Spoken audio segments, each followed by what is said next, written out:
Halo guys, selamat datang di podcast kali ini. Apa kabar semuanya?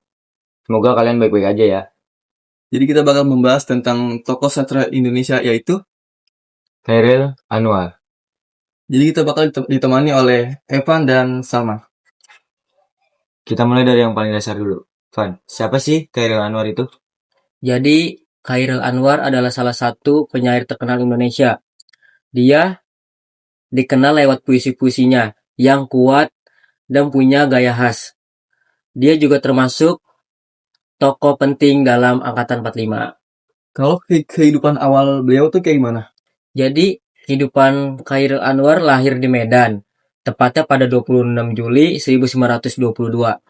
Sejak muda ia sudah menggemar membaca dan menulis.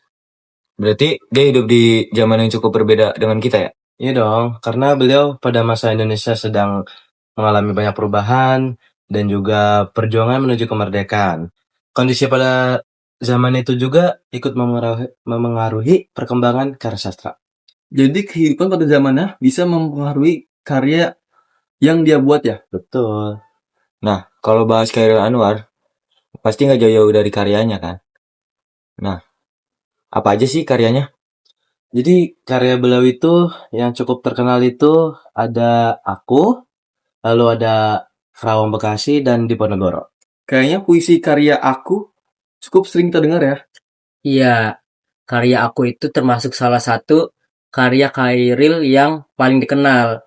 Puisi punya bahasa yang kuat dan menggambarkan sikap saat pemikiran seseorang dalam menghadapi kehidupannya. Kalau Kerawang Bekasi sendiri lebih mengarah ke perjuangan ya?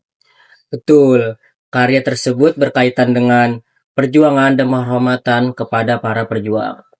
Berarti beliau nggak cuma membahas kehidupan pribadi, tapi juga keadaan di sekitarnya. Benar, ada juga tema seperti perjuangan, lalu kebebasan, kehidupan, serta semangat manusia.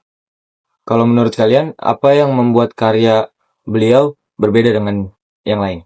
Menurutku sih salah satunya karena beliau itu punya gaya tersendiri. Bahasanya tuh lebih bebas, kuat, lalu berani. Berarti dia nggak takut buat tampil beda. Betul, dia juga berani menyampaikan pemikirannya dengan caranya sendiri. Dan menurut aku, itu yang membuat karya-karya dia mudah dikenali. Dia mempunyai ciri khas dalam menulis. Kalau dipikir-pikir, kita juga bisa belajar dari hal itu ya.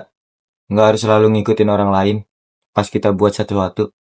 Iya, yang penting kita belajar dulu terus mencoba untuk menemukan gaya kita sendiri.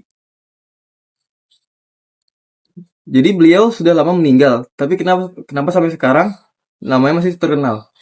Karena karya-karyanya masih dibaca dan dipelajari sampai sekarang. Selain itu, gaya penulisannya juga mempengaruhi terhadap perkembangan sastra Indonesia. Jadi, walaupun zamannya kita sudah berbeda, karya beliau ini masih punya nilai dan masih bisa kita pelajari. Nah, beliau itu meninggalnya kapan sih? Beliau itu meninggal di Jakarta, lebih tepatnya itu 28 April 1949. Berarti usianya cukup muda ya? Iya, tapi walaupun hidupnya singkat, karya yang ditinggalkan sangat berarti bagi bangsa Indonesia. Bisa dibilang orangnya sudah nggak ada, tapi karyanya masih hidup sampai sekarang. Betul banget tuh. Kalau dari sosok beliau, apa yang bisa kita contoh sebagai pelajar? Menurut aku, kita bisa belajar untuk berani berkarya dan menyampaikan pendapat. Selain itu juga, Pan, kita juga harus berani mencoba nih hal baru dan kita tuh nggak perlu takut untuk hasilnya yang tidak sempurna. Setuju. Sekarang kita juga banyak media untuk berkarya. Bisa lewat tulisan, video, musik, desain, atau yang lainnya. Jadi dari beliau, kita nggak cuma belajar tentang puisi, tapi juga tentang keberanian dan kreativitas. Nah, itu benar. Oke, nggak terasa kita sudah sampai di akhir podcast ini ya. Hari ini kita sudah ngobrol tentang beliau, yaitu Khairil Anwar, mulai dari kehidupannya, karya-karyanya, gaya menulisnya, sampai pengaruhnya dalam sastra Indonesia.